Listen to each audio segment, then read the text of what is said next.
Romo Yopi, bisa dijelaskan ide ini bermula dari mana, Pak? Ide ini bermula dari teman-teman alumni. Teman alumni kebetulan saja Bapak Andre yang punya kontak dengan Ibu Mercy yang menawarkan ini dan karena Bapak Andre alumni, Bapak Andre itu tahu betul pergumulan kita berhubungan dengan air, sumber air bersih entah untuk mandi maupun untuk minum. Maka Bapak Andre menyampaikan maksudnya kepada kami dan kami menanggapi dengan positif karena itu berguna sangat untuk kita. Kondisi air sebelum bantuan ini seminari sendiri mendapatkan air bersih dengan cara apa? Kita dapat dari sumur itu, tapi karena airnya asin, maka kita sistemnya mesti dilihat bagus. Jadi waktu air meti kita pakai supaya airnya tawar. Tapi waktu air naik itu airnya asin, jadi kita nggak pakai. Gitu. Ada juga air pump, tapi air pumpnya tidak lancar, sama sekali tidak lancar air pumpnya. Gitu. Yang cukup membantu kita adalah air dari Olilit. Air dari Olilit yang cukup membantu, sangat membantu dan perigi. Itu dibeli. Ya kalau dari desa tidak dibeli, kita tidak bayar. Kecuali mati total semua baru kita bayar air, beli air. Oke, Dokter Muhammad, Ya. bisa dijelaskan testimoni tadi itu memang langsung dari air asin di lingkungan sini? Ya, jadi Badan Pengkajian dan Penerapan Teknologi itu memang salah satu perannya itu adalah penerapan teknologi, khususnya teknologi tepat guna Siap. yang dapat langsung dirasakan oleh masyarakat. Seperti tadi kita ikuti bahwa itu memang langsung dari air laut. Jadi kalau di dalam itu disebut sebagai desalinasi. Desalinasi. Sistem desalinasi merubah air laut menjadi bukan air bersih tapi air siap untuk diminum. Oke. Jadi dengan menggunakan teknologi membran. Jadi yang kita sebut sebagai membran reverse osmosis. Jadi BPPT telah melakukan diseminasi atau penerapan teknologi ini di Somlaki ini yang ke-50. Jadi mulai dari Aceh sampai ke Papua. Siap. Kita sudah melakukan penerapan atau diseminasi teknologi ini.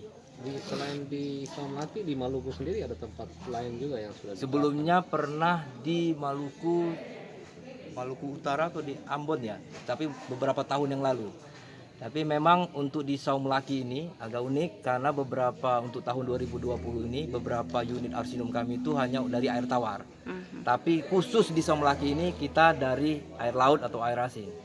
Jadi teknologinya lebih upgrade lagi.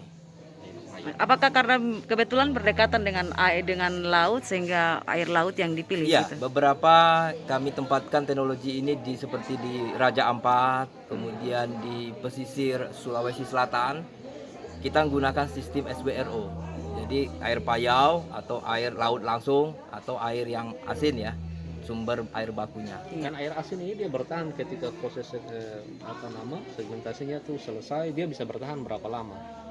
Bertahan maksudnya? Prosesnya dari air asin ke air tawar siap diminum itu berapa lama?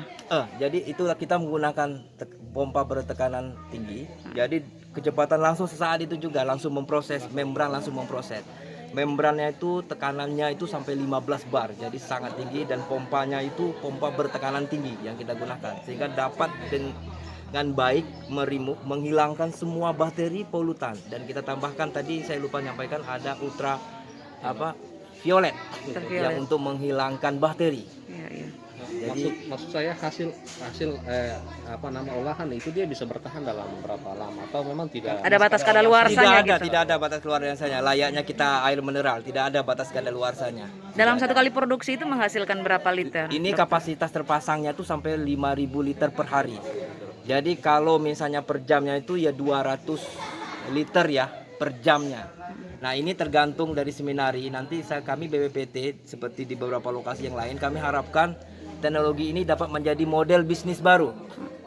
Ya, dapat menjadi model bisnis baru yang saat ini mungkin nanti Romo Yopi bisa menjelaskan detail yang bisa dikembangkan oleh seminari sebagai sebuah usaha lah. Karena kebetulan di sini kan ada beberapa juga penyediaan air minumnya harus dari luar ya. Dan bahkan mungkin dari Ambon ya mungkin ya. Jadi seperti itu. Jadi kita harapkan teknologi ini bisa sangat bermanfaat di sini. Siap. ke Proses depannya. untuk memperoleh teknologi ini apakah memang sulit, butuh persyaratan yang banyak, ataukah memang itu hanya usulan? Karena tadi misalnya Wakil Uskup memaparkan sedikit kondisi di daerah ini di Kepulauan Tanimbar yang susah air, di Larat juga misalnya.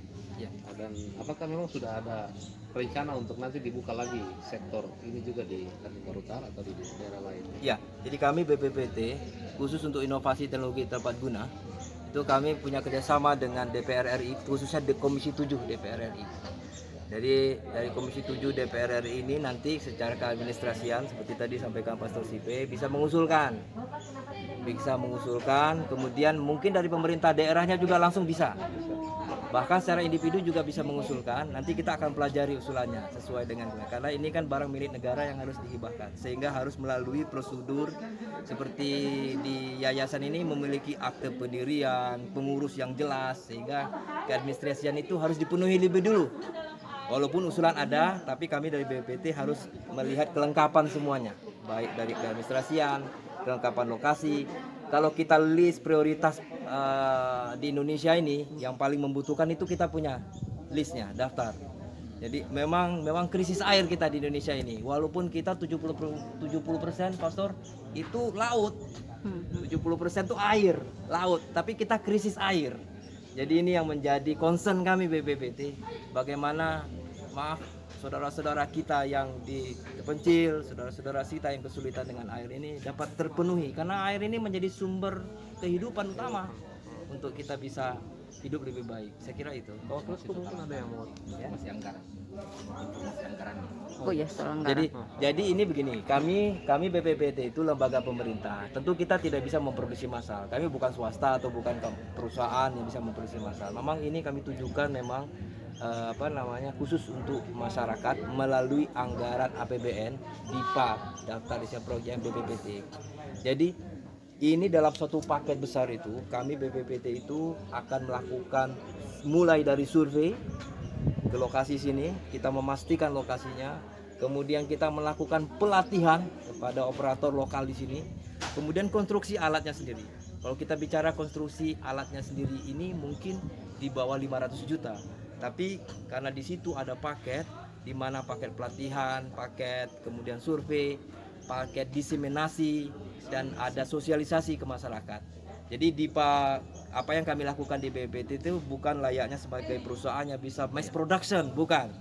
Tapi kalau ini diproduksi di luar, mungkin Bapak dan Ibu bisa lihat di luar, di luar juga ada. Apa bedanya dengan yang di BPPT itu tadi? Bahwa ini sustainable-nya, keberlanjutannya ke depan tidak tetap dalam pengawasan BPPT.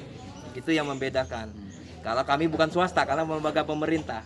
Dan kami punya tugas juga bukan hanya untuk menginstalasi arsinom ini, tapi juga untuk meningkatkan kemampuan SDM di sini, khususnya di seminari. Bagaimana siswa-siswa kita di sini itu lebih tertarik untuk belajar teknologi. Jadi itu bukan hanya untuk memenuhi air minum saja, tapi wahana edukasi, begitu Pastor.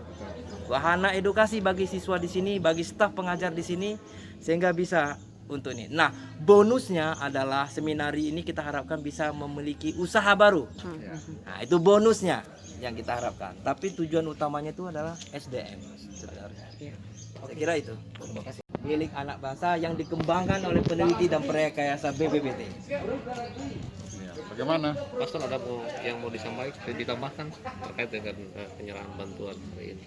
Ya, saya sudah sampaikan tadi sana ucapan terima kasih saja. Karena kita walaupun terpencil tapi kita masih diperhatikan oleh Ibu Mercy yang juga berasal dari wilayah Maluku ya, dan kepada DPPT Indonesia saya ucapkan juga terima kasih untuk bapak-bapak dan ibu-ibu yang sudah datang. Memang kita di sini kesulitan air, jadi kalau musim kemarau itu anak-anak itu biasanya minum air ini saja, air payau itu terpaksa harus minum. Dulu saya di sini juga kita juga sering minum air payau, no problem. Ya, tapi bagi kesehatan kita ya sangat tidak bagus. Ini sudah ada, jadi kita bersyukur saja. Lalu yang kedua itu tadi dikatakan ini juga menjadi salah satu income bagi seminari untuk bisa melengkapi, mendapatkan dana, lalu bisa melengkapi keperluan-keperluan seminari lainnya. Ya. Saya kira kerjasama yang baik ini saya harapkan bisa terus dikembangkan untuk waktu-waktu yang akan datang. Terima kasih.